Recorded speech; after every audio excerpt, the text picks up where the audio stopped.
Ako si Jeno.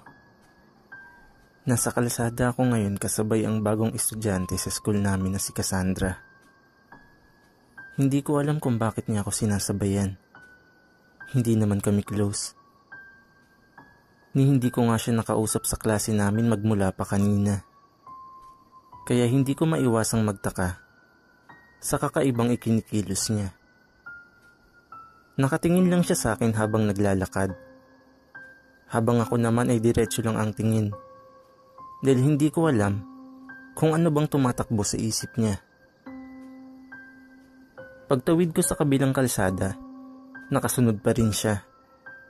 Doon na ako naglakas loob na tanungin siya kung ano bang ginagawa niya. Ngumiti lang siya sa akin na labis kong ikinairita. Hindi niya sinagot ang tanong ko. Buwisit siya. Nagpatuloy na lang ako sa paglalakad hanggang sa makauwi ako sa bahay namin. Dire-diretso lang ako hanggang sa kwarto at nagpalit na ako ng damit pambahay. Pagbaba ko ng sala, nanlaki ang mga mata ko nang makita ko si Cassandra. Nakangiti na naman siya. Nakangiti siya ngayon habang kausap ang mama ko na naghanda ng makakain para sa kanya. Nang parehas silang mapalingon sa direksyon ko, hindi ko maiwasang makaramdam ng kakaiba. Nakangiti rin kasi ang mama ko, gaya ng ngiti ni Cassandra. Nagtayuan tuloy ang lahat ng balahibo ko dahil sa ginawa ni mama. Kaya bumalik ako agad sa kwarto ko at doon nagkulong mag-isa. Sobrang bilis ng tibok ng puso ko ng mga sandaling yun. Tangina. Kinakabahan ako pero hindi ko alam kung bakit. Pinakiramdaman ko lang ang labas ng kwarto ko habang nasa sala sila. Sinubukan kong pakinggan ang pag-uusap nila pero wala akong maintindihan. Hindi ko rin magets kung bakit kinakausap ni mama si Cassandra. Hindi naman niya ito kilala at ngayon lang siya sa bahay namin nakapunta. Hindi ko rin siya inimbita. Ano naman kayang sinabi ni Cassandra sa kanya? Wala akong ideya. Makalipas ang isang oras, nagdesisyon akong lumabas na ng kwarto. Dahan-dahan lang ang bawat hakbang ko, habang nakatingin sa oras sa suot kong relo. 7 PM na pala. Hapunan na. Pagbaba ko, hindi ko inasahan ang makikita ko. Kumakain na silang dalawa. Sabay silang napalingon sa akin at sinabihan akong sumabay na. Kahit na kinakabahan, sinabayan ko pa rin sila. Kumain kaming tatlo ng magkakasama hanggang sa isang ingay ang marinig ko na aking ikinataranta. Hindi ako maaaring magkamali.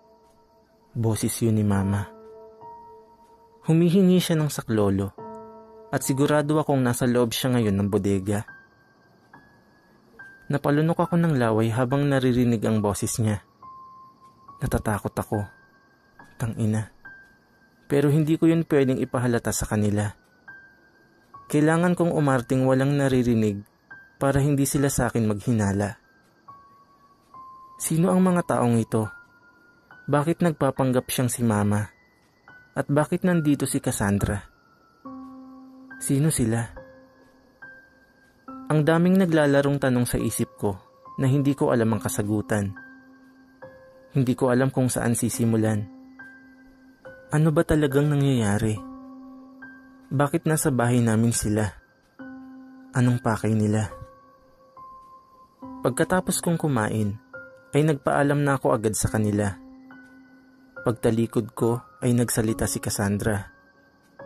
Tinatanong niya ako kung hindi ko daw ba nagustuhan ang karne ni Papa. Nasuka ako dahil sa tanong niya. Pagharap ko sa kanila, nanlaki ang mga mata ko.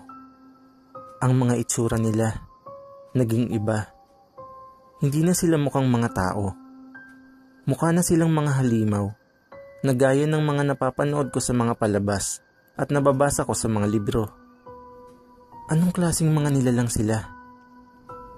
Magsasalita pa sana ako nang bigla akong makaramdam ng kakaiba.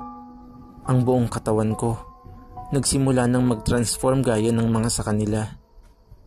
Kasabay nun ay ang pagbalik ng mga alaala ko simula nang ako'y bata pa. Na isa lang akong ampon. Ako ay hindi isang ordinaryong tao. Kung hindi isang halimaw, gaya rin nila. At itong nagpapanggap na mama ko at si Cassandra ay ang aking mga tunay na pamilya.